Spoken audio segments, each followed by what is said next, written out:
My name is May Fox, and I am a New York Times bestselling author, What? a Forbes contributor, and the founder of your best-selling book, where I teach other people how to write their books. Oh my God. Beautiful. I have so Ooh. many questions already. Okay. But before I get carried away, let's go ahead and introduce this fine looking gentleman right here. My name is Patrick Farrell. I am a business technology coach. I am a community builder, and I'm also a master connector. I love bringing people together in beautiful spaces like we're actually in today.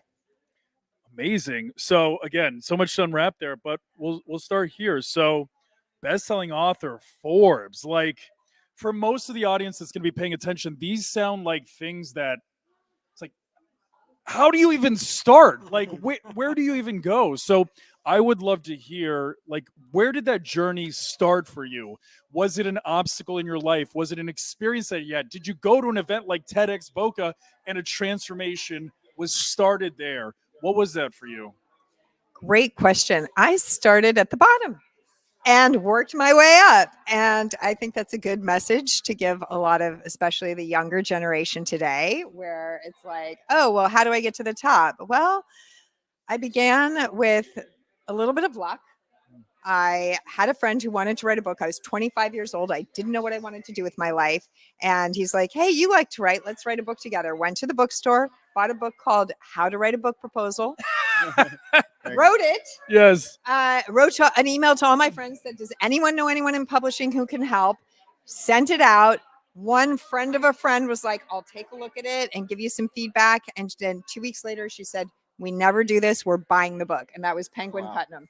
Yeah. Wow. Yeah. Wow. So that was the beginning. But then from there, I got ghostwriting gigs and freelance editing gigs. But, like just really starting small and building.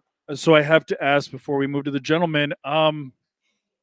When you say, like, I just put this in front of this person and then they bought it immediately, quality of the idea is my assumption. You had a really good idea in the book.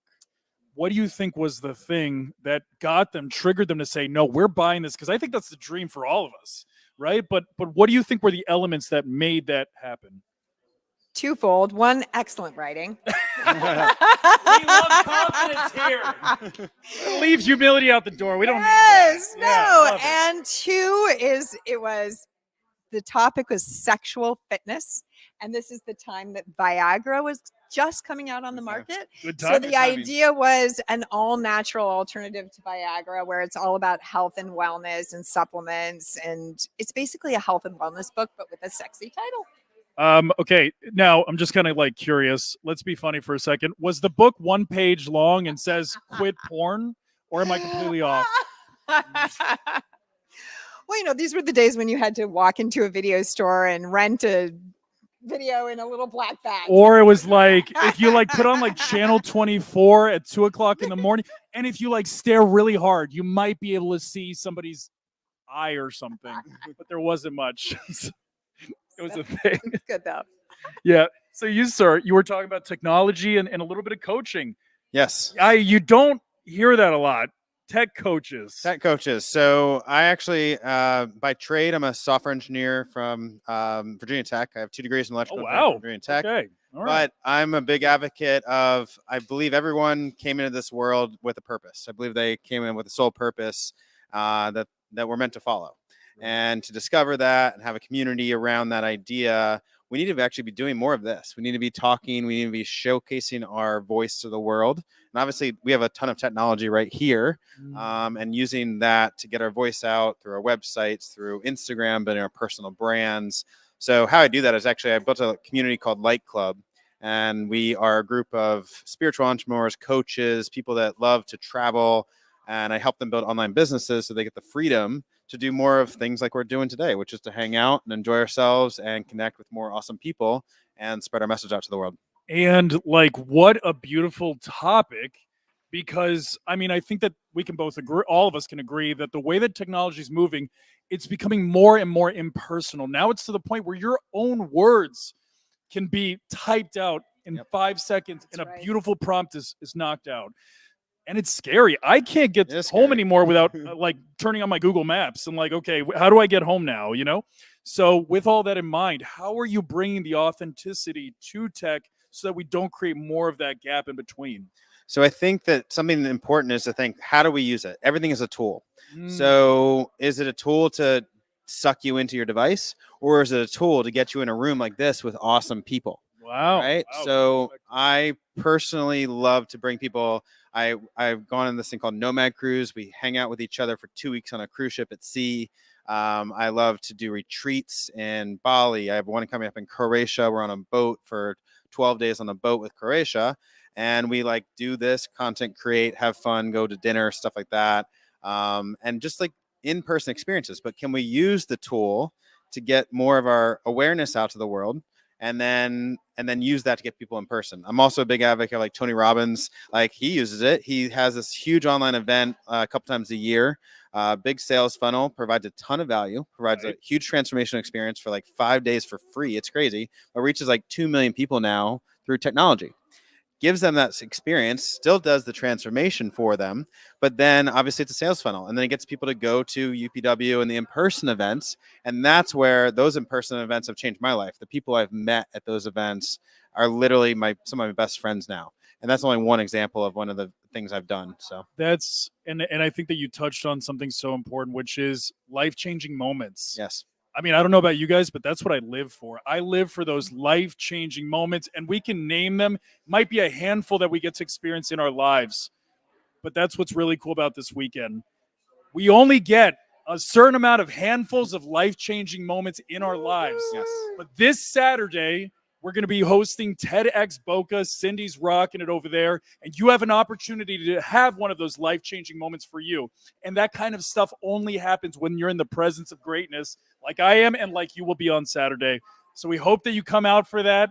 Hope all of you guys come out for that as well. Come out. Wow. And a lot to look forward to. So we're going to enjoy the sun, the pool, and we hope that you come out for TEDx. TEDx. Awesome. Boca Raton. TEDx, Let's Boca go. Raton, yeah. Do it. 2 for 1. Awesome. All right. All right, guys. Thank you. That was fun. Great energy. Great questions. More of Super that. fun More fun questions. stuff. Yes. Yeah, next time I come down, I want to do an interview with you. Please. Whenever you're ready. Whenever you're ready. I got it all ready.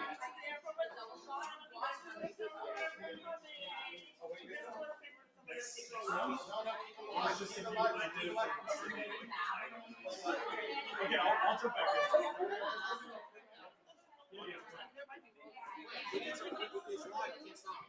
Can't stop, won't stop. What's going on, guys? So right now we are at an event in Delray, Florida. We don't do the LinkedIn thing anymore. It's boring. Part 2.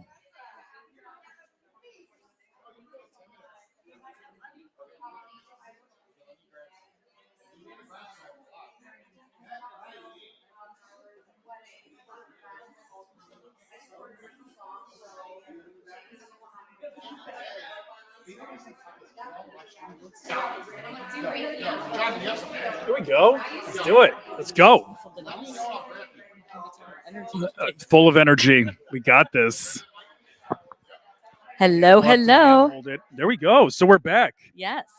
Why don't we talk about relationships? Oh gosh. Sure. Can you hear me? We're good on audio? Good. Okay. Yeah, Jason. Come on yeah. over. This married man over here. A married I'll man. talk about relationships. Yeah. Hot mic here. You take this one, I take this one. I think that's how it works. Okay. All right. Okay. So, Jason, I wanted to kind of like open up the floor, conversation about relationships. Now, this can be anything. This can be relationships Right with. now, the single guys talking to the two married Let's people. see. with Let's children. see what he's gonna ask, Let's right? reverse this No, stuff. yeah, let's- All right, guys. Since I have a lot of experience in relationships, Mhm. One too many, it sounds like. a couple of divorces keeping them and is lost house different. laters, it is. Okay.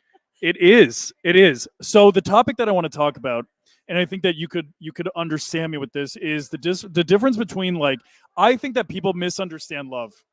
I think people misunderstand love. It's not the desire or the infatuation. It's like, it's work. It's work. It's yes. effort. Yeah. And I think that us as a society, we look at like desire and infatuation and assume that is what love is. Yeah. But that is not a sustainable thing. No, there's no. So talk to me about the instant work of relationships, What Jason. I always think's funny is the people that have all the answers for relationships are always the ones not married or like We know like in better. their 20s. They know. We know better. Giving all the advice out. You know, under the Yeah. sun. Masculine, feminine energy. We should be interviewing people in their 60s, 70s, and 80s. Yeah. Well, yeah, I'm about to be humbled. These are the Long-lasting. folks Yeah, that's that have been through the ups and downs that you're speaking about. Warren Buffett. because, Ask him how he's done every it. time I speak to someone else, I go, "Well, now I grow up. It's not going to be like me when I get married. Like it's not going to end up like that." And I'm like, "What are you talking about?" You're Like, watching too many when Cinderella people have movies. children, what you go through, what you witness in the Yeah. delivery room, and how you both and- grow. and how tired you are when Yeah. you bring that new home baby, home, and like who's getting up to wipe the baby's behind at 2 a.m, 4 a.m, and What like it was that's like where, to give birth. Yeah, Oh. that too. I Yeah, haven't you done that yet. understand that? I've watched that twice. I've watched that twice. I heard I don't know. It's a rumor, but I heard babies shut down like when you turn all the lights off, Oh, and yeah, then they that's- don't make any noise. They're not. Then they wake up with you at 7 a.m. Yeah, Is that- is that true? That's a rumor. For It's- sure. I've- Whoever's you're getting your information Roman from, Empire, make the you Roman need to- Empire. you need to stop following that influencer. All right, Where are so you- where are you getting these? You're- she's not in a relationship, but Children? no, Okay, so she told you that children. it's something she read on Reddit. I don't know. It was online. Yeah. But with all that in mind, what would you say are some of the key elements to keep the desire and that excitement in the relationship? How do you guys do it? So I Never think say the word relax to your spouse. Never tell them to When relax. someone- see how you say well the trained word he is. Oh, here it. relax, She's calling you out. down immediately. and Calm down. it Why would you say calm down? transitions- Why would you say relax? transitions things Those are into- trigger words. We know better. You have to use the words. You're right. Well, Trigger because words. usually at Like- that point, it's Jason. not the first time we're having the Right. conversation. Right. Don't tell me to relax. Now, Just listen. the wait, but first let's See, it's We'll be let's good. yeah, but Even let's having the conversation, let's break that No, down. Let's Maggie break right this now down is for a second. already uncomfortable with the words brought up on this podcast. I'm good. Yeah. I'm good. A lot of conflict comes from unmet expectations, right? A lot of Unmet- conflict comes from unmet expectations. Communication is Communication. People are horrible at communicating. All right, so teach me better, okay? Some woman in my life asks me to take out the trash. I don't take out the trash. It's not because I didn't want to take out the trash. Maybe I just forgot. But now it may be miscommunicated and they think that I'm just not paying attention. How do we overcome obstacles like this where both of us can be seen? Well, the priorities are. I think we need to understand each other's priorities. See, a woman's priorities is making sure everything's in alignment and keeping the train moving, right? And so the trash, we don't want to have to tell you to take out the trash. That should have been on your to-do list. Should have known. You should have Jonathan. known. Should You have known. No, but it should be something that you care to do because this is part of your home as well. So you should look at the home as our full ecosystem, right? And you want to take care of it just as much as I do. So I think the understanding of what's important to each other, what's each other's love language. So how do you each listen and feel valued? Is really important. So it all comes, it really truly comes back to communication. But women, I will admit, is that we do expect you to have some level of telepathy that you understand what our needs are. Jason, don't you love it when a woman says you should have known? Should have known, Jonathan. You should have known. I'm not a mind reader, and I've tried to I'm getting anticipate better. I'm getting better. anticipate I've been expectations, married anticipate needs. for a long time now. Yeah. Over 12 years, That and then with her That's a before, while. before that. So okay. I've learned to read minds. Yeah. Is that the only way to survival? For It's example, mind reading. you have to know when they are hungry, Mhm. right? And have that sense that it's time to go out and get the food they desire Hunter gatherer. without asking. Because Sure. if you ask, they're gonna not know where to go. Okay. Right. Okay, hold on. Oh, whoa. Hold on. Yeah. Oh, I'm starting to feel it. Yeah. Oh, there's some fire in her eyes. Why do we have You're in to trouble, tell Jason. you? Go run. Okay, yeah. Because now we're gonna get okay. Yeah, there we go. So why do we have to tell you? You've been married how long? Oh, Jason, you're in 12 trouble. years. Huh? In 12 12 years. years. He So how thinks. many times over the He 12 thinks. years Has your wife had to give you the same to-do list or ask or request over the 12 years? If you I ask can her, call she'll we can say call that her. I'm pretty good. I'm perfect. I'm in the Here's 1%. here's the thing. What happens? 1%. What happens when the needs are like a moving goalpost? I don't think they're moving though. They are. They have for me. I think I have elevated, and then the goalpost moves, and then I elevate, and Jason was there for it. Goalpost moved, so I would meet the expectations, but the expectations would change. well, no, because the ask at that point, for example, you think it's meeting the expectations. There's it depends. Has that been already a level of frustration that was already the below the expectations, and now I'm asking you to just meet me here? You feel like you've gone above and beyond, and I think that's really important to have that level of communication because I don't think it's fair, right? I think that what I've learned is that you're coming from two different worlds. You have two different backgrounds. You have two different love languages, right? What's important to you may not be what's important to your partner. And I think you have to have that level of communication to understand where you are so that when you feel like you're going above and beyond, it's valued and appreciated. I love that. I'm calling bullshit on this whole shit. It's Honestly, true. every time I watch doesn't social like- media, his TikTok, is definitely not these words. are all of just encouragement. buzzwords for love language and all this stuff. There's And it's, 7 of them. and it's actually There's 7. simplified. When we look at fitness, same thing. It's like, drink some water and eat healthy foods, vegetables and fruits, and like everyone. I like where you're complicates going with that, things. Jason. And Yeah, the same thing with finances. It's like it's the not that basic complicated. stuff. Don't spend so much money. And when it comes to a relationship, everyone talks about like 100 million love languages. It's like most No, there's men 7. are quite 7. simple. I know them. I know It's them. very basic things that, he's a that men 1%er. require, and Mhm. it's not 100 different love languages.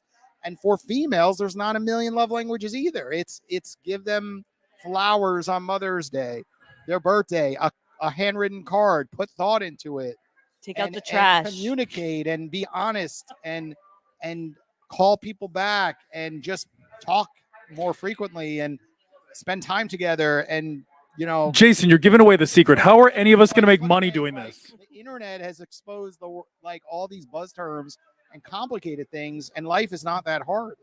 And relationships are easy when you put the hard work into them. But we all want to have these excuses about like, oh, this person doesn't know my love language, or it's not that they don't love, they don't want to put in the work to just do the basics, right? And it's no different when it comes to health and wellness. It's like drink water. You drink, Yeah. 5 16-ounce bottles of water every day and not soda, Diet Coke, and alcohol, and see how you feel. You're probably not going to crash as much. You know what? And Right? yeah, and I have to say something to that because Jason, I do believe he's doing it the right way, but it's because he was willing to put in the work, Yeah. doing the simple basic things right. So you don't need to overcomplicate the things.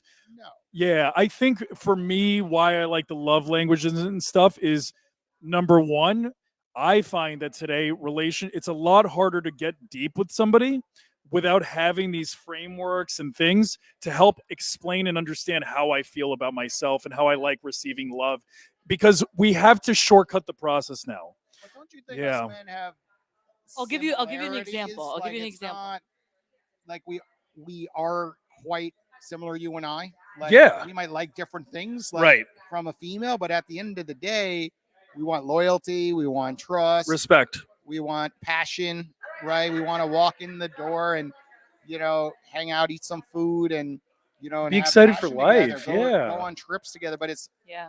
not that different, I guess, is what I'm trying to say. It's Like, not, but I think it's because you're good at it, and I think You're that a 1%er. it's seriously you are, because you do it the right way. You did the simple things right. Yeah. And I think a lot of these other people, and if you look at it, and this might be controversial for me to say, but the people that obsess about astrology, the people that obsess about the Enneagram and the tests and the love language and stuff to an extreme, it's almost like manipulative behavior. They want to have a step ahead.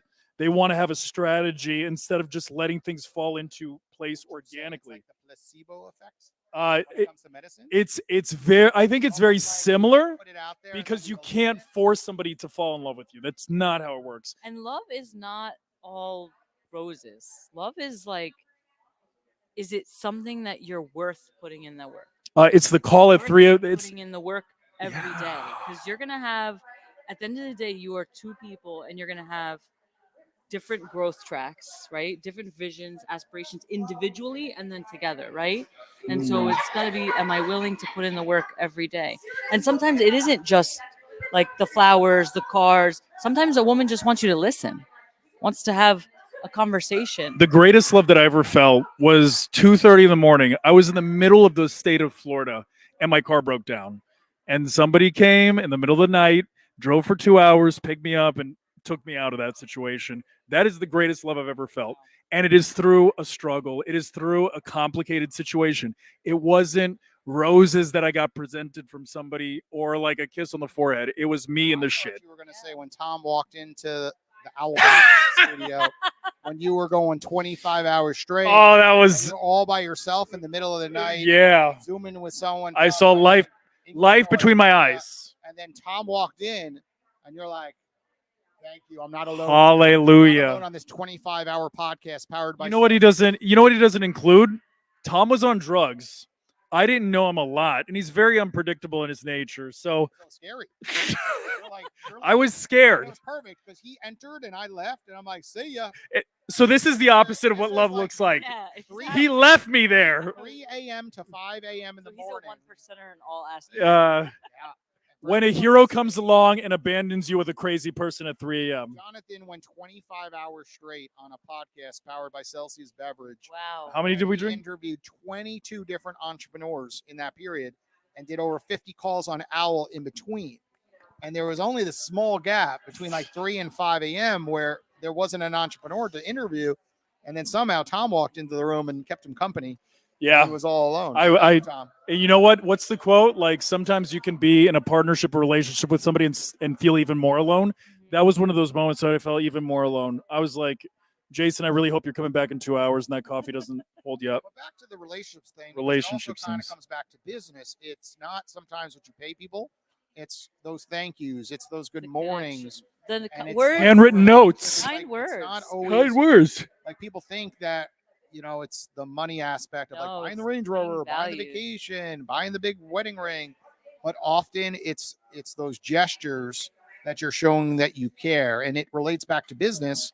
When I look at my team, it's taking them to Starbucks and saying, "Hey, let's go get a drink. We're all tired," and just Like literally 30 minutes ago. Literally 30 minutes ago. Also, what people never see, at least with my business, when my team has a bad day, I could sense it, and I know not to step on their toes. That's I know amazing. not to be a wise ass. That's a leader. In those times, Yeah. and that's when I try to build humor into the conversation, like putting a sticky note with a joke on their desk, or just like, you know, doing something that I know they'll feel Lighten them good up. about, like I Yeah. care about them. Like go out to the store and buy something at CVS that just says thank you, you know, for being part of the team, whatever it might be, or $5 gift card. And am I wrong? I'm so sorry. No. Really quick thought. And am I wrong? The people that I respect the most successful people I know are the best listeners. They're the people that engage in the conversations and do the little details. And I think to myself, this is the busiest person I know, and they still make time for these things. I have no excuse. And I do think that there's a correlation. Because that takes thought and effort. Anybody can go buy a card, anybody can go buy flowers, anybody can go buy, but to know the person and know when they need to be heard, when they need to be left alone, when they need to be, you know, cheered up. That's I think intuition, and that's where work. some people don't have. Right? Situational That's awareness. or common No sense. self-awareness. Intuition or common Yeah. sense. Just being raised in New York, I just like kind of learned a lot when it comes to common sense, and you know, just being around other business owners, like living on Long Island, traveling to New York City, being in front of my father running a business. It's just like you have to sometimes see around the corner. And I think today the issue is it's so easy to shoot an email, send a text message, and people get caught up and like, well, I did something. I texted, I followed up, and like, it's not good enough. It's not enough. Send a card that was handwritten that you didn't take the quote from Chat G. Right? I'm going to take a minute, guys. Bathroom. Did you actually do it? Oh, we need Cindy Metzler. Cindy, come on over. Come on over. Live Cindy, and happening. Cindy.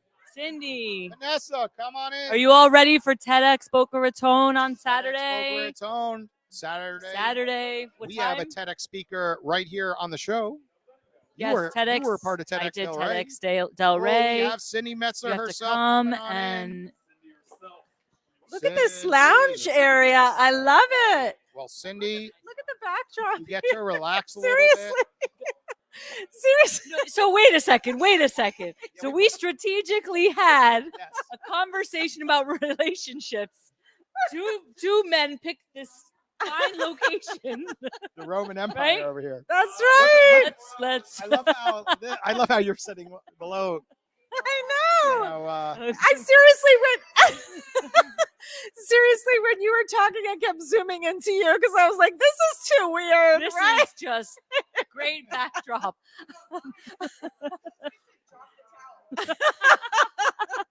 good thing I'm sitting on this side of the couch. Are we live? Oh, we're live. Okay. We are live. It is. Hello. That's Taz right. Unleashed. Drop So- trout. This is Owl Unleashed So hour. this Oh is my this is- gosh. this is after hours on Owl, of course. A- So after tell hours. us, Cindy, what's going through your mind as your phone rings and people are starting knocking on your door and getting ready for the Yeah, TEDx TEDx. in the That's next 48 hours? right. What's going through your mind? Lots of moving parts. We're so excited.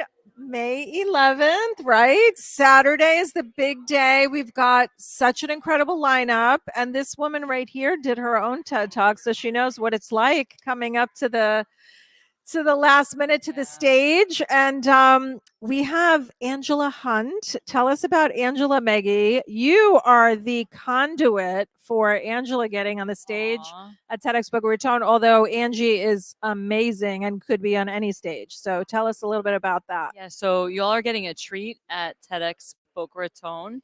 Angela Hunt is a Grammy Award singer songwriter. She wrote the song Empire State of Mind that Alicia Keys sings. So she is there. She's also, which a lot of people don't know about her, she's a movie writer, like a script writer. She is just a creative genius, one of the most humble people you'll meet. So if From Brooklyn and from Trinidad, Brooklyn, New York, Trinidad and Tobago, she was born. yes, And she's a then Caribbean Brooklyn. queen. So she's a Brooklyn girl. I'm a New Yeah. York girl too. So I love So, that. Yeah. So Saturday is going to be just an amazing event. Cindy has brought on some rock star, talented, New York best-selling. Yes, we have Grammy May Award May here winning. filming. I mean, you all are Okay, getting so the how? finest of the finest Yes, speakers no, on we're Saturday. so lucky. So May Fox, 2 times New York Times best-selling author, Forbes contributor. She is incredible, and she's also a Stanford graduate. She's going to be talking about storytelling, right, and how it heals trauma. And I'm hoping to get a little news segment on tomorrow. I'm waiting to hear back from a couple of the local stations. So I'm going to hopefully bring May to the TV stations to talk about TEDx Boca Raton. And this happens to be Mental Health Awareness Month, and it ties in so well with your talk, May.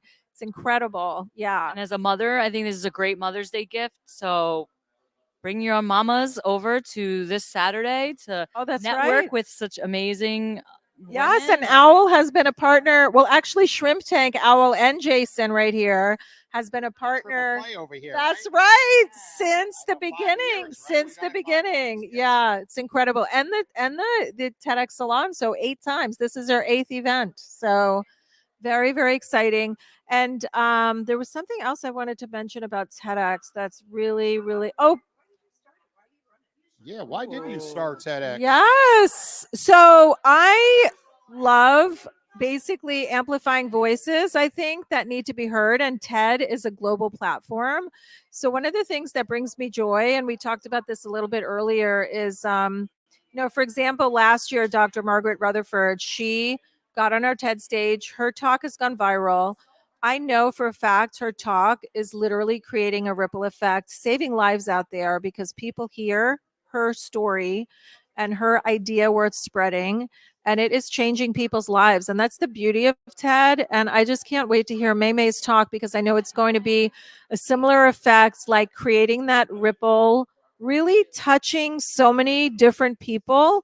And that's why I do it. I get so much joy out of it. And I feel like we're very, we curate these speakers. We get hundreds of submissions and these speakers, and we look through all of the applications and really try to identify talks that will resonate and that are meaningful and that will really help people out there, because everyone needs help, right? It's one of those things that, you know, community is so important. And TED has created this incredible global platform where messages can get out there and really change people's lives for the better. That's the whole point of it, honestly. And voices like Ellie Santra's over here. That's right, Ellie. And tell us why you're involved with TEDx all these years.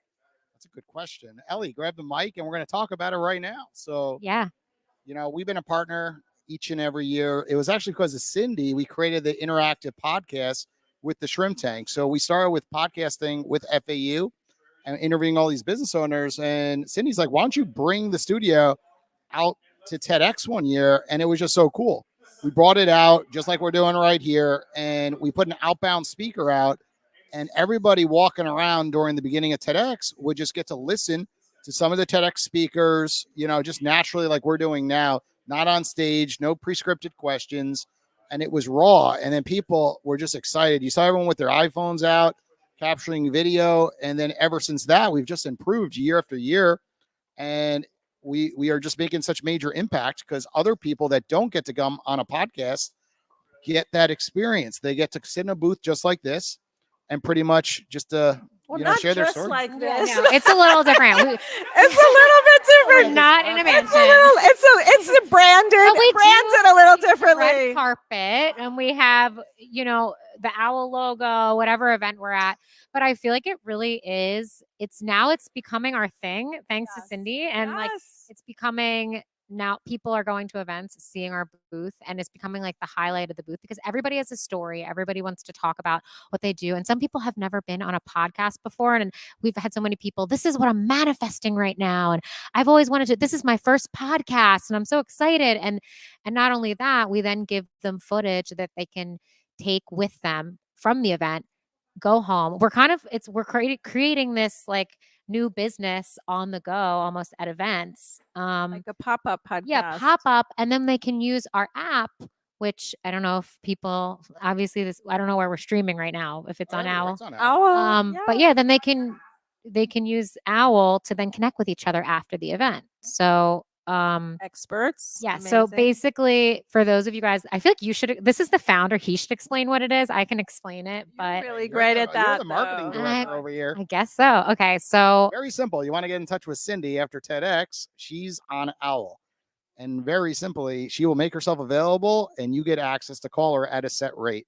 So someone like Cindy will price herself at $10 for 10 minutes or $30 for 10 minutes. And pretty much you'll get a text message or Or notification. $100 for 10 And minutes. pretty Yeah. much you could pick her brain about anything under the sun. You could talk to her about, you know, what it's like to go through the process to be a TED speaker, and she'll give you pointers. A lot of people do it inaccurately and they think it's about motivation and, you know, certain topics that we see motivational speakers speaking about, but it's usually not. So she'll give you a lot of those pointers, but she also runs a PR firm. So she'll tell you what it really takes to get on the news or into Forbes magazine.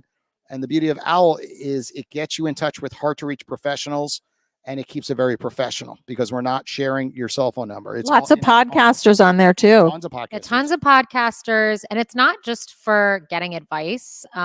Sometimes it really is just about connecting with someone, networking, you know, just trying to build new relationships. It's not always specific. Sometimes I'll just get in the car and just play a fun game where I scroll down and it's instant connection. So it's the only app out there where people are live on the app and you can just call them right in the moment. There's no scheduling needed ahead of time. So it's really on the go, whatever you need.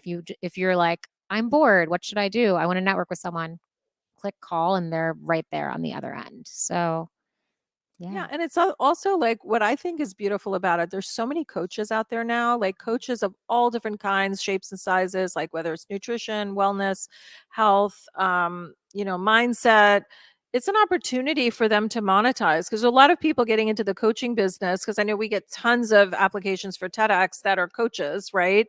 And it's a great way for them to monetize what they do because coaches that are just leaving their corporate job and getting into coaching, a lot of them are trying to figure out how to monetize their expertise and building their business. And Owl gives them that opportunity.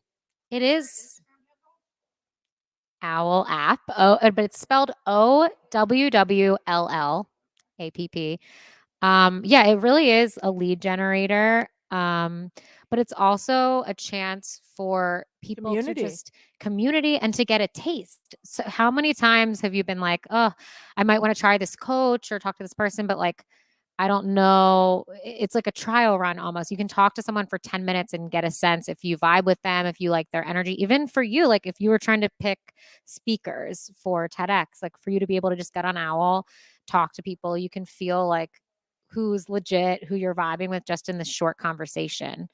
Yeah, and the beautiful thing about the pop-up podcast at TEDx is, and all of the pop-ups that you do, but at TEDx you do get to get a little glimpse of them and their talk or their personality or their background before they actually get on stage. And you get to have a little interaction. So we're going to be doing that. The VIP booth at TEDx Boca Raton is actually going to be available at 3 o'clock. So the TEDx starts at 4, but we're having a VIP experience at 3 o'clock. You can buy tickets. We're actually having a 2-for-1 ticket. It's $250 to get into the VIP section. So it's just a limited amount of people that can come because it's only for speakers and sponsors and VIPs. And we have a 2-for-1 now, right? VIP 2 at checkout on TEDxBocaRaton.com on Eventbrite, and you will get 2 people in for the price. And it's really cool because you'll be able to get access because, there's going to be almost 600 people at TEDx. And if you see someone like Angie that we talked about, who's a Grammy Award winning singer, Yes, me. songwriter. I was literally like, I want to Yeah. meet her so badly. I know. And you'll be at the I need a VIP booth. producer. I know. Exactly. So are we going to be doing the group on Owl for TEDx? I don't know if I think Sisterhood for Success has a group because one of the beautiful things that we just started is when you go to an event, we create a category on the app that literally says TEDx or Sisterhood for Success. So when you leave the event, if someone like I wanted to speak with her, I could go to that category and find every single person who went to the event. And then I'm not bothering them because I'm actually paying. Hey, I want to pay you for your time to chat with you. I didn't get to speak with you at TED because how many of these people probably get DMs on Instagram or LinkedIn? Like, can I get your advice for free? And they're like, some people they're humble, they're willing to give advice. But after a while, it's like, we just get time and time again. I spend so much time giving free advice out and it's exhausting. So I think I know I love it, but it's like there's only 24 hours in the day and we have families and kids and obligations and work. So, I think everybody loves to give, but there's only so much you can give, right? So, Pam, tell us about you, and May, we're going to bring you back up. here, why don't I'm going to switch out. Oh, you are? Okay. Yay. I was gonna say we could set you on if you want to. I do this all the time, so I'm like, you should do it. Like, Yes. if you want to get on here, we can set Yes. your phone up. Do we have the other? I Yes, have a let's do it. tripod in my Yeah, car. okay, We can- perfect. Let's do it. Yeah. As I Oh, said, that's I'm like, perfect. I do this all the time. Like, Oh, you that would guys, be like, perfect. Let's do a live. Do we and have then another tripod, or should I get one out of my car? if you have one in the car, I don't know. I'll end this one. And just Because she wants to go live, though. I have a tripod. I have a tripod right here. I have another. Oh, yeah. Okay, we're gonna. Okay, Yay. like, Oh, you guys are so sweet. Of course. Yeah. No, but you need to. You're You're so the. good at it. I'm like, You're I'm one of doing the this. stars of the event. I need to get a charger too. Do you still have the charger? Oh yeah, there's Here. a charger right there. There's a charger. My phone's. Yeah, my phone is. You guys are live, so keep Oh, hello. Okay, here we are with Pam, Miss Wonder Woman. Seriously. Okay, tell us about you, Pam. You're incredible. Another nonprofit founder and incredible woman and author, and the list goes on and on and on. So tell us about you, Pam. Well, first, I'm so lucky to be here with you. You're Aw. so wonderful. I wish I could be at TEDx this weekend. I wish you were here too. Wishing all the best for everybody. But came down here just to spend time with all these incredible people. I run a nonprofit, and like Cindy was saying, I launched a children's book last year as well, and getting ready to launch a few other things in benefit of the foundation this year as well. So, but my foundation main focus is to support and give scholarships to survivors of sex trafficking. We support them by giving them scholarships to share their stories. So they can write through healing, and then we're educating the public at the same time. So it's been very rewarding for them, and yeah, I think it's so beautiful, and your really your special. personal story is so tied into that. But share with us, the viewers, about some of the women that have gone through your program and how what like what the difference it's made in their lives. Yes. So, example. So I have Alicia Tappan, who is just an incredible woman, extremely strong. She was trafficked when she was in high school by her high school coach up in Michigan. Wow. So her sharing her story was very important because these are things that are happening in our own backyard, and people don't really realize it. So she's shared her story. She's actually gone on to school. She's getting her PhD. Wow. She's out there advocating. So she's actually getting into the jails to speak with girls. Amazing. So she's going on to do big things. So her getting the scholarship, she was just.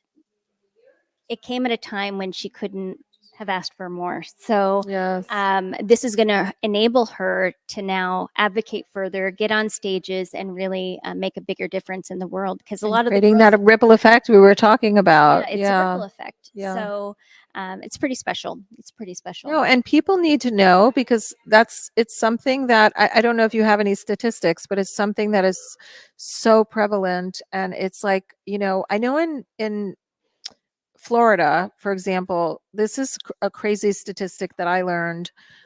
Florida is the number 3 state in the United States for sex trafficking, and Palm Beach County is the number 3 county in um, in Florida. Mhm. And you would never think that Palm Beach County, Palm Beach, it seems from the outside looking in, but there's so much, and actually there's an organization called the Hope Foundation that produced a movie called Invisible locally, and I brought it to, a lot of people saw it, but I brought it to my kids' school several years ago when they were, younger in elementary school, and for them to share with the parents because it's something I think that so many parents are not educated about. Very true. And now it's cyber. So Yeah. we need to be really educating our kids on what's happening online, because a lot of the times the predators then they seek the vulnerable online before anything actually happens. So it's a lot more serious than people are really considering. So, and I think people are becoming more educated. Some movies have come out recently that have helped that conversation get started. But I think there's so much more work to do for people to really know what's going on in our communities. So, what can you say again? What is your name and the name of your organization? Pamela Bellato, and my foundation is Mission Wonder Woman Foundation. So, yeah, it's incredible. When are you going to do your TED Talk, Pam? Next year. Oh, we're putting it out there in the universe. Absolutely. We're putting it out there. I'm so glad that you brought up the fact that this is happening, first of all, in our backyard, because I think that we can be under the impression of that this is something that happens in other parts of the world, right? Yes. And secondly, the cyber Component, which is, so scary. which I've read about recently, but you must have encountered that a lot of just even people being lured in through just something so simple and innocent at the beginning, and then it escalates very rapidly. Very rapidly. Yep. And Yeah. it's coercion. So they use tactics for coercion, and people don't realize, but probably it's 90% of the time it's somebody and people think it's always stranger danger, but that's the reason we want to get the stories out, because a lot of the times it's somebody and they've used tactics to get to you to make you trust them because they, you're familiar with them. So, it's not the stranger danger. It's typically somebody you know. So, know, like, and trust. And what specifically does your organization do? You're helping raise money. Yep. So we raise money so that we can give these survivor scholarships. So I pay everything from A to Z for them to work with a publishing house. So yeah, That's amazing. So they tell their story, and then you've had a couple of events with the women too, right? I do. Yeah. I go in and I do retreats. So I'll go in. And she did a Guinness Book of World Record. Tell us about that to raise awareness for sex trafficking. Yes. So I thought, what could I do to raise awareness for my foundation? I wanted to do something big and bold, and so I thought, I'll try to get a world record. What was your world record? Oh my gosh, it's amazing. So I climbed on a stair machine for 24 hours, and I beat the world record by an additional 6,000 stairs. Can you imagine? She's like, I'm just going to do Stairmaster for 24 hours. It came to the equivalent of 2 Mount Everests in 24 hours. So I climbed 2 Mount Everests in 24 hours. This woman, you think, okay, wait, she lived in Kuwait for 10 years. I lived in the Middle East for over a decade. She speaks Arabic. Seriously. She looks French. like, yeah. Yes, and French too. Yeah, I'm it's from amazing. Canada, so Yeah, East Canada, so yeah. I grew up French and English. Incredible. Yeah. Cindy, I want to hear more about you. Okay, because we're going to do TEDx Boca Raton Saturday, May 11th. If you're anywhere in the 4 Miami o'clock, area, we still have join a us. few tickets left. I will be speaking, and Cindy is the incredible organizer. And I just want to, you guys should know, like, it takes so much time, energy, money to put on a TEDx event. It is really, and it's all volunteer. So I would like to hear, Cindy, how did you get started? What made you say, I want to start organizing TEDx? Well, it's so funny because I wanted to host a women's conference actually, and weirdly, I had put that kind of out in the universe and in my mind. And my friend Eric, I've been involved in the technology community in South Florida for about 20 years. And even in New York, when I first moved here in the late 90s, when the dot-com bubble was really big, and then all of a sudden it burst, right? Just involved in technology. And Eric was too. He's my cohort at TEDx, my partner. And we both were really into the community. And he came to me 8 years ago in 2017 and said, is that 8 years ago? This is our 8th one. Yeah. So he said, I have the opportunity to take over the license for TEDx Boca. There was someone else that had been doing it for a little while on a different scale. And I said, you know what? I literally was just talking to someone about hosting a conference. I really wanted to put something out there. I said, this could be, the start of something. And so the first year, this is crazy. We had 93 meetings on the calendar, 93 meetings with sponsors, speakers, the media. I marked them because, I track everything. And then, when I did my taxes, I was like, oh, let me see how many meetings I had for TEDx. And hopefully like some of that crossed over to regular, but of course, I don't think we do 93 a year anymore. But the first year, there was a lot of meetings that we went to get this off the ground, because in the beginning, we hosted it at FAU. It was we had 100 volunteers. We had 1,300 people. We've moved locations to the Boca Innovation Campus, who graciously, works with us. And they're incredible. The Boca Innovation Campus is IBM's former headquarters and where the birth of the personal computer was. The personal computer for IBM was born at the Boca Innovation Campus. And a lot of people, it was so funny because when I first moved here from New York, so many people were like, oh my goodness, you're going to, Florida and you're in your 20s, right? Like, what are you doing?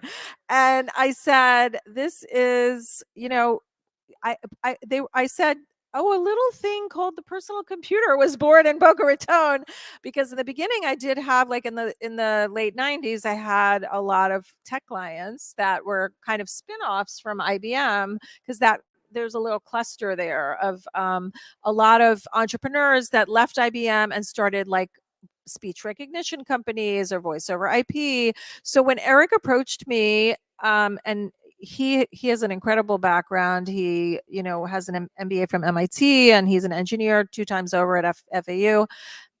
He has a couple startups, and he knows what I'm passionate about. And we both just saw this opportunity and said, you know what, we can really bring something really cool and valuable to South Florida and to Boca. And so, yeah, we jumped right in, had the first event, was a huge success, and then it's just kind of been history from there. It's every year though, we have like lots of moving parts and lots of surprise things that come up and lots of expenses we weren't anticipating. So, you know, it's just one of those things that's a labor of love. And I love, like, I'm just so excited about May getting on stage. I love, like, when I hear stories like Pam's, Damn, your story's thinking, amazing, oh my too. gosh, Wait, just, have you been to TEDx events in the past? yeah, she Did you flew go back? in. have. Yes. I did. Yeah. Really? Yes, Oh, yes, I and you did. flew in for I this. did. Yes. That's amazing. So, what was your favorite talk last year? Joy. I Oh, yeah, resonated Joy's with was Joy. amazing. I What Yeah. was I that did. about? Tell us a little bit. Well, she talked about her journey being an athlete, and how she got to where she was. But I She's a 19-time Ironman yes at 40, What? 48 years old, I think, Yeah. 48, And 49. children, 5 Yeah, kids. 5 kids. What? You guys don't know what an Ironman is. What's Yeah. an Ironman? It's a Yeah. marathon, Well, it's Swim, running, running, biking. but it's not just run, swim, bike. It's like No, you this run is an tough. entire No, marathon. It's You bike like intense. something like 112 miles, and you swim like 2 miles. Which, if you're not a swimmer, that's a Yes. lot. Yes. Yeah. She keeps trying to convince me to do one. But Oh, yeah, we talked about it. She was here yesterday. Stairmaster world record. Yes, man. exactly. Come on. Exactly. Okay, that's so a what problem. made it a great talk? It was just the way she did it was very inspiring to me, and I could resonate. And because I could resonate with her, I just felt that's who I wanted to go talk to at the end. Mhm. Everybody did really well. Oh, yeah. But I Every just- single talk was amazing. It yeah, really but was. I really did enjoy. Was it sort of motivational, It was, yeah, inspirational? inspirational, I would say. Okay. Yeah. And you also, like, you're an athlete at heart too. I mean, you clearly. tell us tell us about your athletic background too. Well, years ago, I kind of started in being an athlete by boxing. So I was the first female amateur competitive Who boxer in is East this Canada. woman? I know. I said every time I talk to her, she tells me about this new. So far, if you just joined us, I just want to say, if somebody just joined us, she has told us that she lived in Kuwait for 10 years and speaks Arabic. Beat the Guinness Book of World Records for stairmastering for 24 hours. 24 hours. As a nonprofit that helps victims of sex trafficking. Yeah. Well, And now you're going to like what? I Yes. used to box. Yes, You used to I've box. had 9 fights. No, and then I saw a photo of you on LinkedIn, and you were this literally a serious bodybuilder. I was Yes. a bodybuilder when I turned 40. Oh my So, gosh. Yeah, had never bodybuilt before. Oh my And I gosh. thought, I really, because of my story, and when I lived in the Middle East, I was in a relationship where I really wasn't. It's really hard to say allowed, but I wasn't. I wasn't allowed to really wear a bathing suit or anything. I was in that type of relationship. So when I left and I decided that I wanted to do bodybuilding, I thought, you know what? I'm going to buy the most sparkly bikini I can find. Oh my God. I am going to. And you're gonna own it. You're gonna own it. Anyway, that's what I did. That's why I did it. Yeah. Yeah. Yeah. Yeah. Okay, so wait, there's another layer here. Wait till you hear this other layer. Tell us about your book about. Yes, she wrote a book about clef. I did. Cleft I lip. wrote a children's. I was born with a cleft lip, so so I do mentorship for girls that have clefts. So I wrote a children's book about my journey growing up with a cleft and finding my confidence, and so Tell us the hopefully- name of the book and where people can find it. Well, it's called The Little Girl Who Discovered Her Smile. So we're actually getting it back up on Ingram Spark because we changed a couple things after I got the world record. Yeah. Because it has bios in the back because we had Oh, some right. special Sure. characters in the book. Mhm. So it will be available on Amazon in the next month again. So Okay, yeah. wonderful. Yeah. And then Mount Everest. We didn't talk about that either. Oh yes, tell us about Mount Everest. We've got John here. Maybe We all have Mount Everest to climb, don't we? yes, we do. But this one, literally, This is tell literal. us. But in 2021, that was one of my first big challenges. Is I wanted to test my mental fortitude.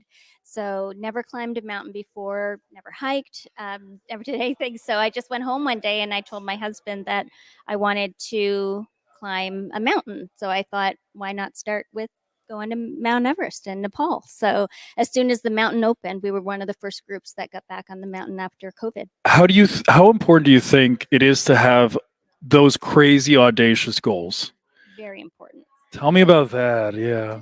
It shows you what you're truly capable of. I Mm. didn't know if I could do it. I didn't know if I get sick. I didn't know. I mean, you're trekking through the Himalayas for 3 weeks. It was special because I discovered myself in the mountains because you're there, just you in the mountains, and you have time to think. And I cried when I got to base camp, and it was How did you And it- feel like physically? Because I know Mm. they say just the air. I actually, okay, this is a long time ago, you guys, but when MySpace was around, I don't know if Cindy, you stop it. I had MySpace. seriously. Be really careful how long your G's go. Long time ago. Not that long. Okay. Not that long, please. No.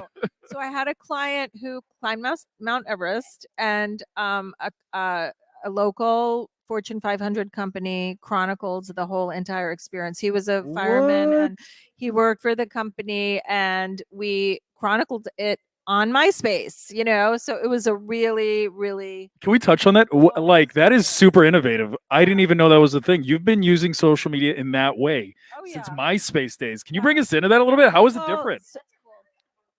Oh, Yeah. Look at all this variety, So- diversity. Yeah, there's so many things that I forget about. I'm like, it just made me think of it when you said that. But the thing is, I know because we felt like we were living it with him. He was taking us on that journey through Mount Everest, and I mean, people die doing that. Like, it is not for the faint. I mean, Mhm. the air, the oxygen, the skin, like everything. And he was like a hardcore paramedic fireman, like really like fitter than fit. And he said it was incredibly challenging physically. So tell us about that, Pam.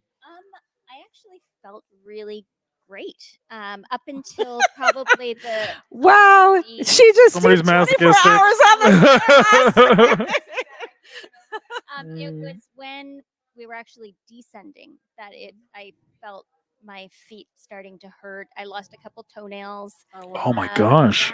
Yeah. So but I knew after that I just knew I could do just about anything. And May, I I'm gonna had, videotape you, I and had I'll go on a- TEDx Live again. I had a How about that? videographer come with me actually, so I do have the footage of the entire. Now, what I have to know is, you can cross it. Yeah. Were there moments where you wanted to quit?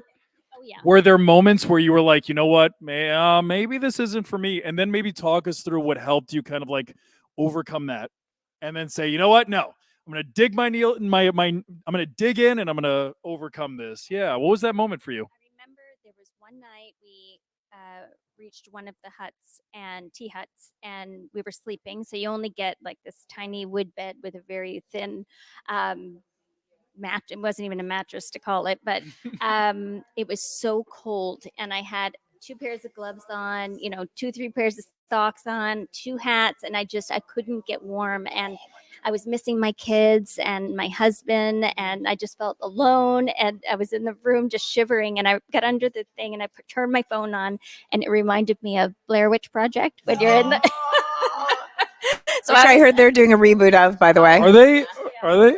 So I have that video of crying in my sleeping bag. But yeah, it's just I got up the next day and I was like, no, I'm okay. I got my boots on and we just kept going. So, but I had moments. I had moments where I felt like I couldn't keep going. It was moments of loneliness and, because you're going through like freezing and, you're in the middle of nowhere and by yourself. And, Yeah. I went by myself. I just met the group when I got there. So, What never surprises me, like when I sit here and I listen to people like you, when I'm at events like TEDx Boca, right? When I'm in these places, what always fascinates me is it seems like you almost have to live an interesting life in order to stand out. Because like when you tell me a story or your story of climbing Mount Everest, it's like you have to go out there and experience life. For somebody that's, like they feel stuck or they've got a 9 to 5 job or they're just like everything's very routine. Go find your Mount Everest.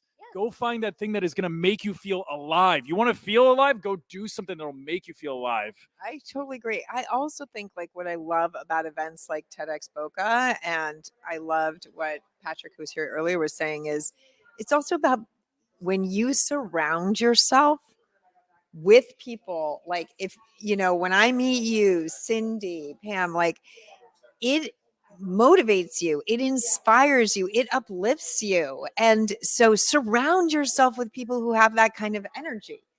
I mean, it's transformational, don't you think? Which goes back to you.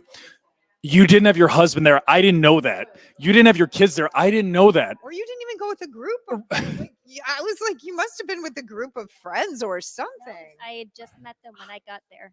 Didn't know anybody. Yeah. But even though you didn't know anybody, because if you go to an event like TEDx Boca, you might be that shy person that I don't know if I'm going to talk. You didn't know anybody and you were in a very dangerous situation. But how did the community come together? Even though you didn't know them. By the end of it, we were all brothers and sisters. I'm sure. You must have all been best friends. Yes, And like an event like this, an event like TEDx, it's like when you're kind of like on the same frequency as everybody else, we connect so fast, right? We connect so fast. And that is why events like this, even if it's an hour, 2 hours, it doesn't matter how long you commit to it. As long as you're on that same frequency, yeah, you're going to see a change. And it's an event where it's like, because there are events you go to, they're fine, but it's people are very self-promotional. They're in that kind of like I'm selling you something right. mode. And then I think like when you go to a TEDx, one of the things I love about TED Talks and TEDx events is people aren't selling stuff. They're there to meet. They're there to connect. They're there to like, oh, what do you do? Why are you here? So and learn. Well, I was going to say, I mean, you never know who you're going to hear and what you're going to be inspired by. So you could go and you don't know what you're going to walk out and your heart's going to feel because you're going to hear somebody's story of what they say, and that happened to me last year when I heard some of the talk. And also I'm a creature of habit. I like consistency, right? If I go to McDonald's in France, I know it's going to taste like the one across the street from my childhood home. There's something special about that. And that's also why I like TEDx, is because it follows a formula. I know what I'm getting. I know the format because I can't tell you how many times I've gone to a keynote and the guy's putting me to sleep or the message isn't connecting. I like that there's a little bit of a formula. I know what I'm getting when I come to one of these experiences, no different than a McDonald's or a Subway anywhere in the world. So that's also a really special thing. Yeah.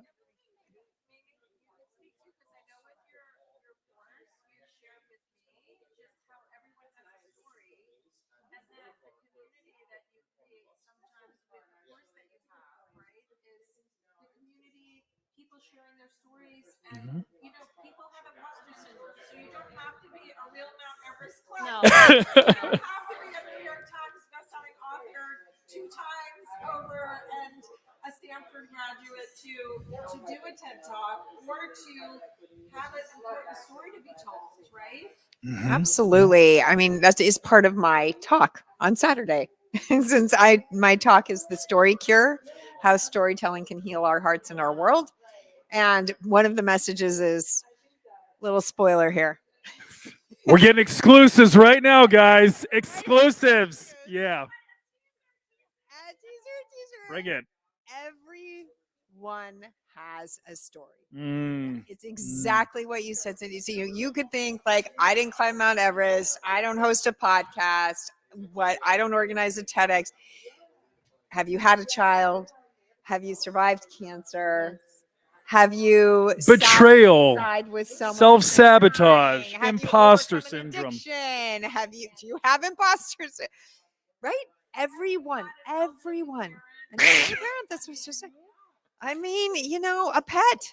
I don't know anything. You have a story, something that helped you get through life, a challenge you faced, something you've overcome, and you sharing your story. This is the other thing people say when they come to my course. They're always like, "There's a billion books out there." Yes, but there's not a book by you. Oh, Somebody oh.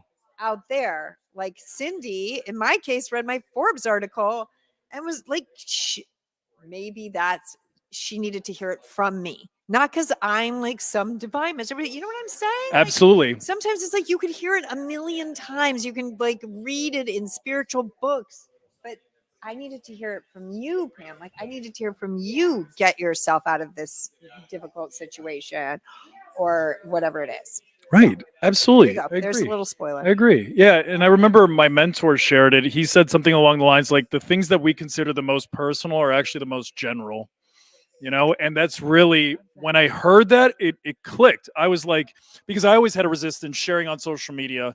And then when I started to, and the more I leaned into, let me tell you the real shit, that's when it really started to work and people connected. Okay, so what do you do? Tell us about yourself. I don't even know. Yeah, we're yeah. talking to So, my Instagram. John, all I I'm a know little is you're crazy. involved in this thing. Yeah, so I'll give you a little bit of the extended one. So, I started my career as a professional wrestler, like WWE Entertainment Wrestling. So I did that for 6 years. 1,000 questions about that. Okay, Yeah. all right.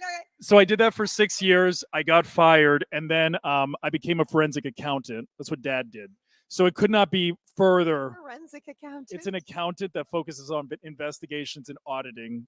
So it is so boring, but it gave me a great left hemisphere, great business mindset. And then you had the entertainment with the right hemisphere. Boom, you'd put those two together. You got a good combo. So then I moved into digital marketing because I didn't like the accounting. It was boring. And as soon as I found my voice, it was off to the races. Joined the circus and never looked back. Where can we find you? What's your? Oh, I'm everywhere. I'm everywhere and nowhere. I don't have a website. Okay. I don't have any content on like my social except for LinkedIn. All word of mouth. It's just like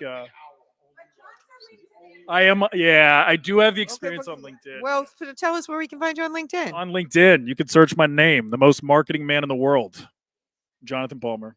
Jonathan Palmer. There you go. We have paid him to take down his profiles. He is exclusively the Owl brand ambassador, and you could only call him on Owl. No other platforms will he respond.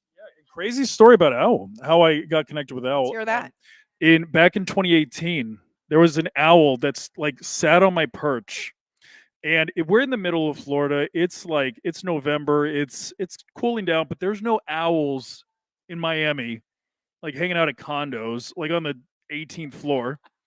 So the owl would come on the 1st and the 18th. I've got photos. I'll show it to you. And then I was like, what does this all mean? So then I really believe in spirituality and, like we get signs. Yep. The universe will send us signs. I saw the signs. Yes. Then I meet Jason in 2020. We're at an event and then he's like, hey, John. And you know how Jason is. Hey, John, you need to download this thing. And I'm like, okay, whatever. And he's kind of taking me through it. And then an owl, wait a second. And I literally had an owl necklace that I carry. It's like a totem, right? And I carry it. And when I saw the owl, it looked so much like that. I was like, Jason, I don't know what the offer is. I don't know how much it costs. I don't know the deal, but I'm going to work with you. And it led to all this. Oh my God, goosebumps. Yeah. And I'll show you the photo once we're done with this. But I just let the universe tell me where to go, and it always leads me to the right place. Oh yeah. I was the torch boy. So I ran with a torch from city to city, and I would never make it to the wrestling ring. They'd always like clothesline me or choke slam me or attack me or do something. I just wanted to pass the torch to the champion, never could do it. So that was the storyline. So I keep the hair long and the size big just in case they call one day. I am ready to go. So, yeah. It is 1,000% orchestrated, but worse because I know I'm going to be put through a table. So it's like I still know I'm going through a table. I could just anticipate it and fall as correctly as I can. I'm still getting hit in the head with a chair, and they're real chairs. They're not fake chairs. So I'm hit with a real chair. I didn't know this whole backstory, Jonathan. You didn't know the WWE thing. I didn't know this whole thing with owls. I thought, oh yeah, I went to Podfest Expo, and I saw it on your screen. I didn't even look at the contract. You played hard to get this entire time. I But then after Podfest, I had to continuously hassle you. It yeah. took like 8 months. I'm sorry. We had Finally, restraining you came to my orders. office to We have had- that conversation. We had dual And restraining then orders. It was a eventually whole you're thing. like, okay, I'll give Owl a shot. I guess so. We'll work together. After I had to twist your arm like 12 times. So I don't remember the way he's talking about I it. think I was like down to my last $290,000, and I thought to myself, if I could just add one to it, let me work with Jason. Well, why don't you bring in our guests? Yes, let's go. So, who is this lovely woman that we have joining us right now? My name is Paige. Your name is Paige. Mhm. Paige, are you new to the podcasting world? Yes. Have you ever listened to podcasts before? I used to, but not as much now. So Kinda then, fell off of it. how do you like consuming your content? What platforms do you use? As far as like listening content, Yeah. I use Spotify. Spotify? Yeah. Do you have a favorite playlist? What's the vibe right now? Honestly, I'm all over the place. It really depends. But the reason why I really like Spotify though is because, and this is not an ad. I'm You're doing great already. I'm You're plugging them natural. for free right now. But right. no, I really like it because they have really like a very good algorithm. And I've been using it Mm. for years and years. So when you like a song, you can easily make a radio, and it really does populate so well based on the things I like. So that's typically what I stick with. I feel like podcasting, I mean, at least for me, I really do enjoy multiple podcasts. And I used to be like an avid follower of a few of them where like every episode when it would drop each week, like I knew it was coming out and I would listen to it. But I guess I feel like I kind of more lean towards listening to music these days. Yeah. Yeah. What does music do for you? Let's talk about music a little bit. Like, what does music do for Um, you? Does it get you out of a bad mood? Do you use it to empower you? How do you move that energy? I don't know. I guess it really all depends on how I'm going into it with the mindset because, you know, if you're not feeling too hot at one point, you listen to sad music, that's not necessarily going to make you feel better. Sometimes it makes you feel even worse. I feel like it just I don't know. I love music though. It definitely gets me going, and it helps move the day along a little bit quicker for me too. Like I'm Get constantly out of your head. Yeah, I'm really constantly listening to music, whether it's on my headphones or most of the time, like I'll be at home and typically just on a speaker or whatever. But yeah, What type? I go all over the place, but I definitely really, really love like melodic techno. Hey. Yeah. Okay. Yeah. I love yeah. techno. Lots of festivals. No, I'm not really a festival girl. Not yet. What Um, about country? Did you go all the way to country? Country. Yeah. Did you So get all the way to pop with Justin Bieber? yeah, Justin Bieber, of Oh. course. Oh my gosh. I mean, when I was 10, he was my favorite. Not so much now. When he was I'm thinking 10. you guys have When I something in was common 10. here. When Look she at was this. 10. When I was She was 10, 10. he was my Donovan's a big fan favorite. of Justin I'm a Bieber. huge. I think Justin Bieber's a tragic case Why? Why do you say that? because I think Hollywood ran him over. And you Oh, see the predatory behavior of Hollywood with him, and it's all documented, it's all there. Yeah. But it reminds me of Elvis, and his manager. It's just like you have this ball of light, this human that has this angelic voice, this gift, and then everybody takes from it, and then it leaves him empty, and then he's lost, questioning himself. This is the only world he's ever known. Mm. I just feel so much sympathy for a guy like that because, my God, with such a beautiful gift, and then the way that people just take from it, and then you see him today, and then the worst part is they vilify him. Yeah. They vilify him. They say that he has substance abuse issues. They have this and they have that. But what about all the handlers that put those things in his hand in the first place? Because a child cannot get drugs, Yeah. Yeah. So I hate that side of the culture that will judge them when they're on the top and will be there to laugh at them when they get to the bottom. Yeah. And I sort of feel like that's the media, and they really everything sells for them. So if they can vilify him, that's obviously going to get a lot of views because he's very popular. Right. Um, And it's because people love to see others fall. of course. I mean, it sells. There's the other too. side to that. Let's dive into what's going on in the rap war right now. The Okay. rap war. Familiar what's going on Of with course. Drake, Kendrick Yeah. Lamar? I mean, if you Yeah. throw on TikTok, it's Oh, crazy yeah. right now. Catch Every me like five scrolls, I see another video. Yeah. Same. I'm What's your I'm thoughts? still like trying to figure out what's happening with Diddy, and now we're Kendrick Lamar and Drake is the new thing. Oh yeah. What's It's like- what's it's the like beef? Tupac and Biggie. Who's winning? What are the points in the scoreboard over here? So I guess it starts a really long time ago Where's because they he from? both Sorry. sort of came on the S- scene s- around the same time, I believe. Yes. I honestly want to say that it is very similar to the old East Coast, West Yeah. Coast, except Drake's not even from the East Coast, he's from Canada. The beef is basically started with this one song a few months ago where they were sneak dissing each other. And then Drake ended up dropping sort of a more direct diss track. Yeah. And then it's really just escalated into this whole, Kendrick is claiming that Drake's a pedophile. I don't know if I should And then say Drake that, but Drake kind of planted it. Of course, he's saying. yeah, I mean, I don't know how much we really believe that though, because why would you ever plant that about yourself? And it is I proven. like it though, regardless of Oh, I what's love true, it. what's not true. It just brings me back to the '90s where it's just like that energy of rap, where Yeah. like there's beef and people are just putting good lyrics together, and it's exciting. Yes, all of the songs. So I traditionally was a huge fan of Drake. I watched Degrassi growing up, and he was a main character on that show. And then as soon as he started to come up into music, his earlier music was so good.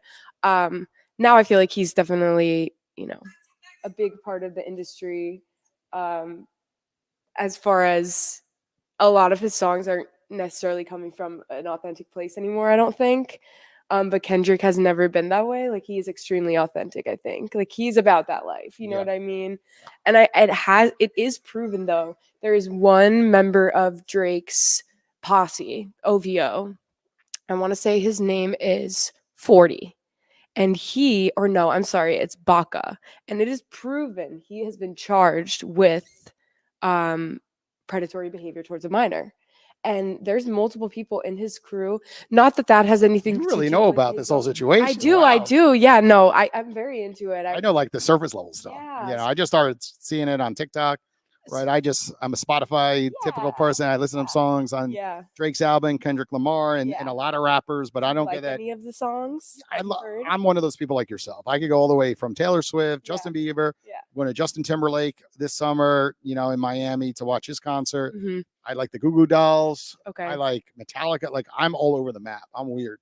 No, Like, that's my good, Spotify though. list will have like old school rap, like Big Pun, Yeah. and then some new school stuff. And I'm just all over the map. I love music. I get in my Yeah. car, I blast it. Me too. I drink a coffee, and I am just energized. And then I'll play just more rock and roll sometimes Okay. in different environments. And whatever mood I'm in, it's like that's what's playing, and I'm all over the place. Yeah, I feel the exact same way. It's a good thing to get the mood going or keep the vibes going. Like, and that's honestly the biggest reason why I moved down to South Florida, because techno and electronic music it's absolutely huge here. Well, let's talk about that difference, right? I moved from New York City to South Florida, Yeah. 2017. It was a Okay. huge transition, right? I was Yes. used to this fast-paced lifestyle, literally in New York City, working on 42nd and Lexington, Mhm. coming down to South Florida, living in the suburbs of Parkland, right? My office in Boca, and it was a shift, Mhm. right? You go to Starbucks, and just the order process,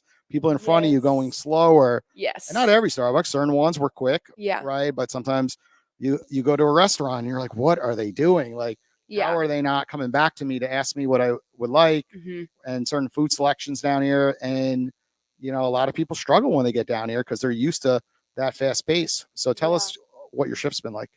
I think that's a really good point, and I would probably attribute a lot of that to honestly the weather. Like, I do feel like with it being so cold outside up north, the majority of the year, it's almost like we're always in a rush. Like, you're in a rush to leave your house and get to your car and shield yourself from the cold. If you're going in somewhere and getting a coffee in the morning, you're in a rush because That's of an the interesting traffic. perspective. I never thought of it from that point of view. Yeah, it just like The it cold feels, weather. So you're putting yourself in that position yeah, to jump, right to your car, right to the subway, yeah, right to your office. Exactly. Where in South Florida, you're like, wait, it's beautiful out. Yeah, you don't stop have and to enjoy it. Run 100 miles an hour. I could walk to my vehicle. Yeah. I think that's what the difference is for me, for sure, because I remember leaving my office, to walk to the car at the end of the workday. It's 5 p.m. and this is obviously before the daylight saving shifts, and it's the dead of winter and it's dark out. you go into work, it's dark, and you leave work and it's dark. And so naturally you're obviously like deficient in sunlight, which is not good. And you are making the most like calculated moves Yeah. to make sure that you are at least the least cold that you could possibly be. Because I never liked the cold. Never. I can't never go back. enjoyed Could you it. ever go back? Honestly, I mean, I can see it for what it is. So I really am thankful that I did grow up in the Northeast because, going to high school up in Massachusetts and my family being from Massachusetts, I do think there's something to say about the education. Yeah, I agree with you. I'm very thankful that I received because I went to public school too. It Yeah, wasn't same here. no private school or anything. And I do feel like because of the obvious political difference between here and there and all the social programs and the high taxes and things, there's definitely things where I do feel like it makes a big difference when you are paying more in your taxes. However, I don't think that can be said for everything. What's your feelings when it comes to etiquette here versus up on the East Coast? Because I know a lot of people move down here and they're used to like someone holding the door, right? They're Yeah. used to the words thank you more frequently. Yeah. And even when it comes to text messaging, Yeah. emailing, just different type of business etiquette up north. And I saw a big Yeah. trend when I got down here in the business community. Just it didn't move as fast, but not even that. The etiquette just I felt like wasn't there. It's moved a lot further along Mm-hmm. since 2017 because Yeah. more people have come down here, and when there's more competition, people have to really step up to the plate. But I Mhm. do sense like there's just something missing when it comes to etiquette in business and even on the personal side.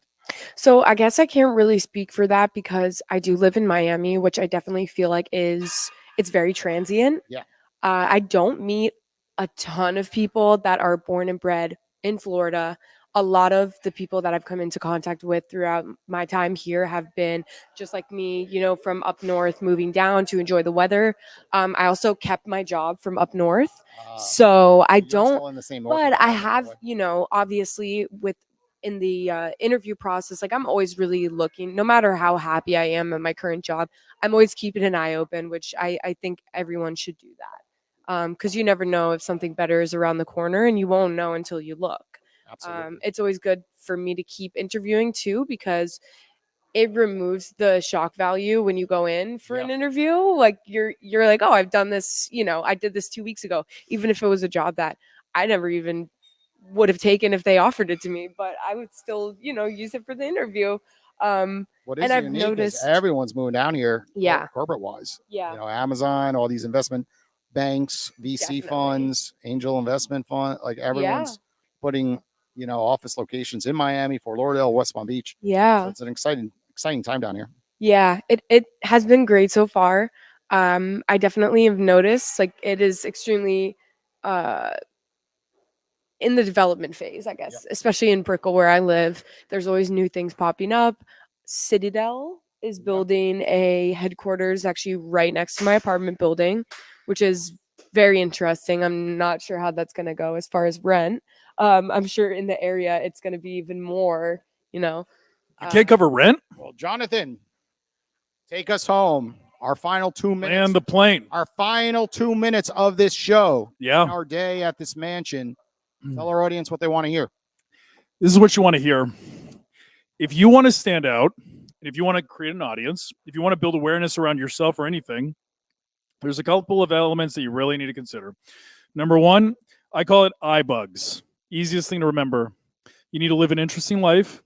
You need to have a brand silhouette. Look at how she's dressed right now. She's got the little blonde in her hair, the red necklace, the black dress, right? Now, let's say that she wore this in every video. If you were standing 100 feet away from somebody in an airport and she was dressed like this and she was always dressed like this, immediately you'd know who she is, right? Good brand silhouette. And in addition to that, so we have IBU. The next one is you need to have unusual ideas, right? Like everything is a pattern, and more patterns means less interest, right? Like if you ate the same thing for breakfast every single day, it wouldn't be special. Do something unusual, it makes it special. Now you stand out. The next is grit. You need to have grit. You need to be able to continue to move forward even though it's difficult and you can't see the finish line yet. And the last one is the inability to sell. Either sell yourself, sell your offer, sell your product, whatever it is. You need to be able to sell yourself. And you could do that through being confident, being self aware, all these different kinds of things. So that's it. Any thoughts from you? What is something interesting or exciting that you're going to be doing this year? Interesting or exciting that I'm Yeah, going to what be do you doing got? this year. I Yeah. am hoping to purchase my first piece of property. Wow. Yes, that's my goal for You're the so year. young. Yeah, so I'm going to be 26 in October, and I'm just really tired of paying rent. So I'm really going to try to make that my goal for this year, to have property and equity. And Are we just going to buy a piece of land? no, I'm going to get a You're condo. going to get a condo? Yes, I am. I am. HOA. I know. Try to keep that Hey, at a minimum. it's still probably going to be less than my rent. Oh, you're So, good. As long as yeah. that's the case.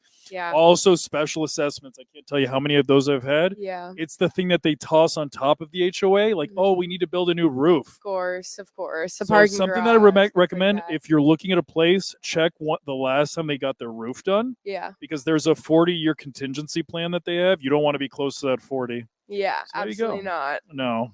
But get that condo, girl. We're proud of you. I know. So, anyways, we're taking it home here at Owl Headquarters. New Owl Headquarters. Owl Headquarters? We're buying it soon. Thank you, everybody, and see you next time. How'd it feel? It was good. Yeah? Enjoy it? Yeah. That's what we thought it was. Yeah. gonna be like.